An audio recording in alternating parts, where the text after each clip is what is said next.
Sir, would you like to get started since you're settled already? Sure, that'd be fine. My name is Richard Stanton, and I'm the CEO of Bintro. We're an aggregator of classifieds, and we rely heavily on access to publicly available data. I reviewed the pending legislation, and I'm going to make the assumption it will soon be law in some shape or form.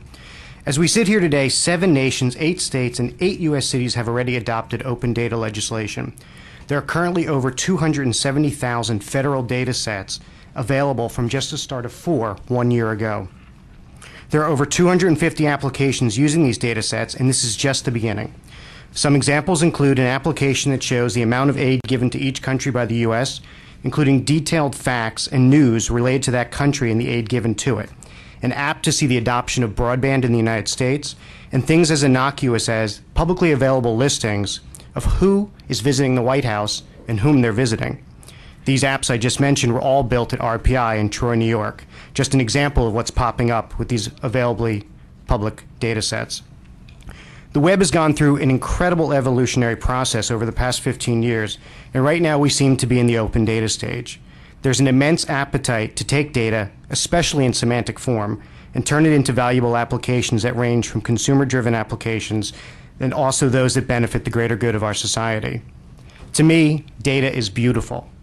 I liken it to a child that needs to be raised properly with love and good guidance, with and without structure, to be socialized with context, and to grow to provide back even more to the next generation. Data can lead us to a cure for cancer by way of the NIH's ontology. It can help us find a lost child, Amber Alert data, which is publicly available, and can hold our leaders accountable for how our tax dollars are spent, public funds research. We are all products of social construction, and data is no different. It needs time and attention, it needs to play nice with others, it needs to explore relationships in order to grow, so it can live on its own. Data, like a child, can bring joy, make you laugh, but it can also make you agonize as well. Simply put, to me, data is organic, and we are just in the infant stages. To most in this room, raw data is valuable data. And as a community of technologists, we would be willing to raise the data for this city as we go forward.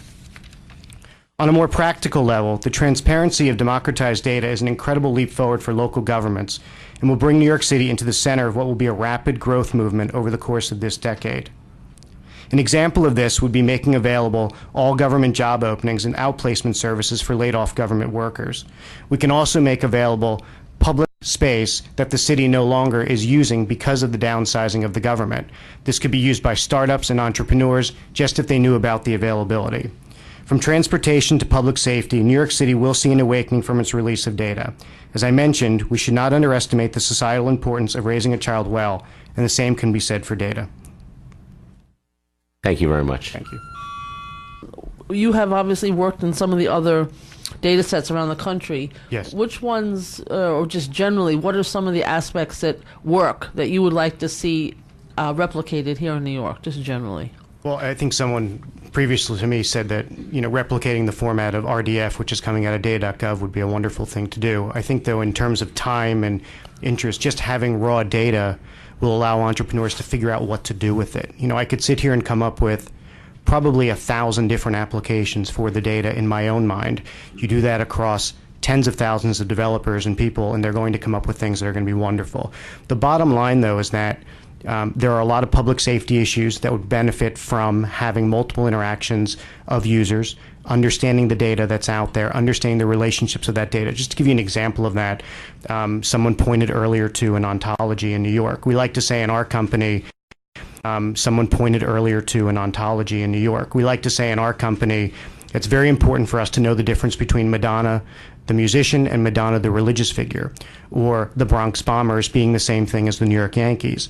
All of this data, all these relationships, all this understanding comes from being able to take raw data and glean from it these relationships and understanding and context. So I think that because there's not a lot of technologists maybe involved in the process of creating the law itself, it may not be understood that just getting it out there can get us started to a point where wonderful things will flourish. And I think that was best illustrated when I said that over 275,000 data sets are now available, and it's growing very quickly. And I do spend a lot of time in Washington recently talking about this, both with the State Department and other organizations that are moving so quickly, it's incredible at a federal level.